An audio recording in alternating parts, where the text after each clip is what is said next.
LAPBOOK Primavera. Occorrente: 2 cartoncini rosa, formato 22x34 cm, 135 grammi per il metro quadrato, nastro adesivo, pastelli o pennarelli, colla stick e forbice. Primo step: unisci i 2 cartoncini con il nastro adesivo. Secondo step: piega a metà verso l'interno ogni cartoncino. Terzo step: colora la copertina e le scritte, poi taglia a metà il disegno e incollalo sul frontespizio.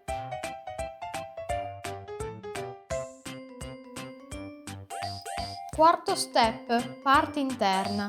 Tagli i cartellini, piegali, colori i disegni e assemblali come vedi nel video.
Matrici, scrivici via email lascuoladioscar@gmail.com.